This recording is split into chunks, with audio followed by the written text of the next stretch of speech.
Walk into a mall in 1984 and follow the sound of the demo keyboard, the smell of warm plastic, and the kid standing in front of a wall of tiny drawers he does not fully understand yet.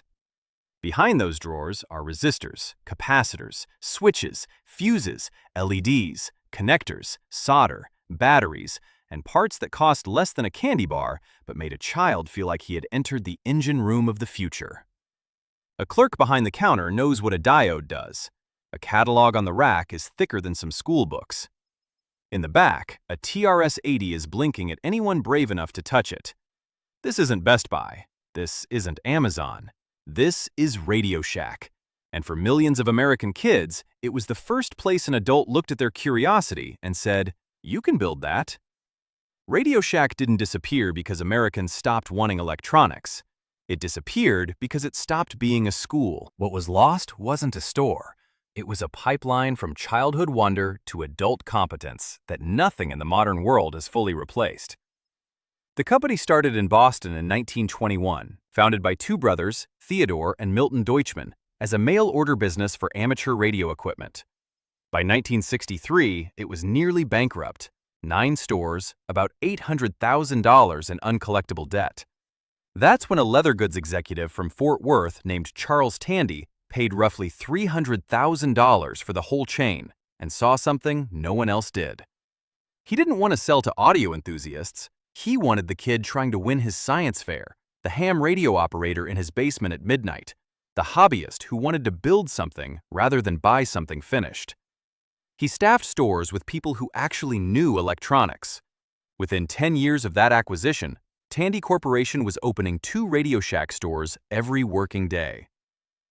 The CB radio boom of the mid-1970s hit the chain like a rocket. At its peak, Citizens Band Radio became a massive driver of RadioShack's revenue. The Realistic brand, the company's private label line for audio and radio equipment, introduced in 1968, was in American kitchens and bedrooms from coast to coast. Scanners, walkie-talkies, CB rigs. Ham radio operators used RadioShack as their primary retail supplier because there was simply nowhere else to go. But the store's actual function was always the wall of drawers. Nobody has quite captured it on paper, that combination of small plastic bins, numbered labels, and the faint smell of solder and warm electronics.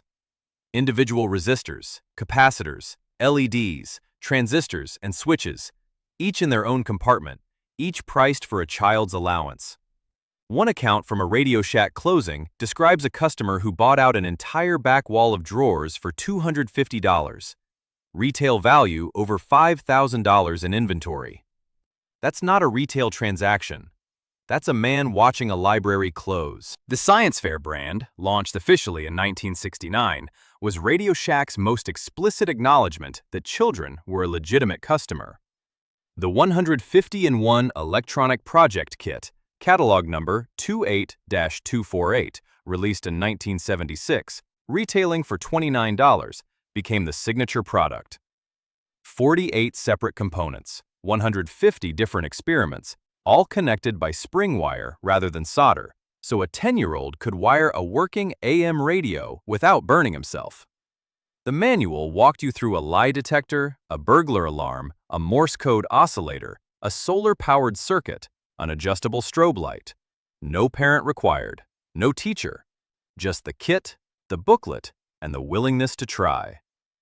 One electronics engineer, writing in 2015 as RadioShack's first bankruptcy was announced, traced his entire career in electrical engineering and computer science directly to a science fair 50-in-1 kit he received as a child. A graduate thesis on prosthetic limb design thanks a RadioShack 150-in-1 kit in the acknowledgments.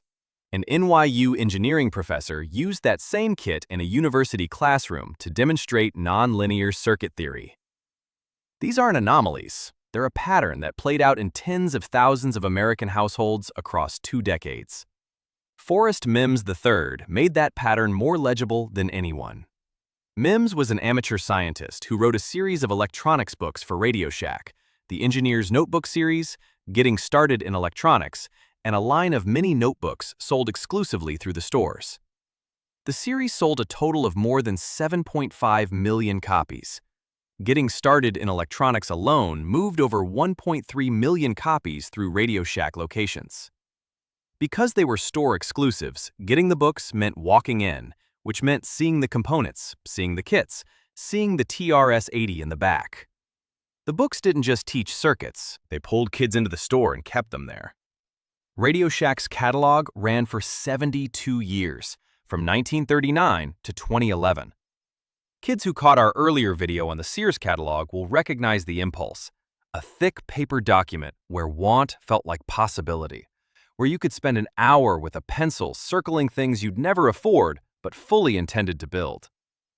The RadioShack catalog was its technical sibling. The 1980 edition alone contained the full TRS-80 computer line, CB and ham radio equipment, RC cars, 8-track stereo systems, and multiple pages of raw electronic components. Ham operators described going to the store specifically to pick one up. It wasn't just a shopping list, it was proof that a certain kind of future was attainable. The TRS-80 itself made that future feel immediate. On August 3, 1977, at a press conference at Manhattan's Warwick Hotel, Tandy announced the TRS-80 microcomputer system, $399 without a monitor, $599.95 with a 12-inch black and white display and a cassette tape recorder included. The company had spent less than $150,000 developing it. Internal projections called for 3,500 units in the first year, one per store, to be used for inventory if nobody bought them. They sold 10,000 in the first month, 55,000 in the first year, over 200,000 before the Model 1 was discontinued in January 1981 due to FCC radio frequency interference regulations. The TRS-80 held roughly 70% of the home computer market in its launch year. It outsold the Apple II by a factor of 5 until 1982. That history has been almost completely overwritten by Apple mythology, but it's documented. Byte magazine called the TRS-80, the Apple II, and the Commodore PET the 1977 Trinity. But Tandy had something Apple and Commodore didn't. More than 3,000 store locations across the country, in towns where there was no computer store, no byte shop, no specialty retailer. You could walk into a strip mall on a Tuesday afternoon and put your hands on a computer. No appointment, no specialty knowledge required. Just a blinking cursor and a basic manual that assumed you wanted to learn. One customer described watching the TRS-80 demonstrated in a store as a teenager and wondering if he could ever afford a machine with 16 kilobytes of RAM. He eventually bought one. It launched a career in computing. The Computer History Museum has credited Tandy with introducing computers that were important in fostering the personal computer revolution. The store earned it. By 1999, RadioShack peaked at over 8,000 stores across the United States, Mexico, and Canada. The Tandy name was retired in May 2000. At that moment, the chain was as ubiquitous as it would ever be. It was also beginning to lose itself. The cell phone pivot had started in 1984, when RadioShack sold its first mobile phone, but it accelerated hard through the late 1990s. By 2010, mobile-related sales were 44.2% of revenue. By 2011, they were 51.4%. RadioShack had become, by its own financial reporting, a cell phone store. The problem wasn't that cell phones were a bad product. RadioShack had no competitive advantage selling them. Verizon stores sold Verizon better, AT&T stores sold AT&T better, and Walmart sold both for less. Meanwhile, the parts drawers had been quietly shrinking since the early 1990s. One commenter on a technical forum described watching the electronics aisles contract to ultimately 2 short aisles of the store before it was gone. Staff trained to discuss impedance and capacitance were replaced by commissioned salespeople trained to move handsets. The Realistic brand was discontinued in 2000. The science fair kits disappeared from shelves. The catalogs ended in 2011. RadioShack filed for Chapter 11 bankruptcy on February 5, 2015, after 11 consecutive quarterly losses.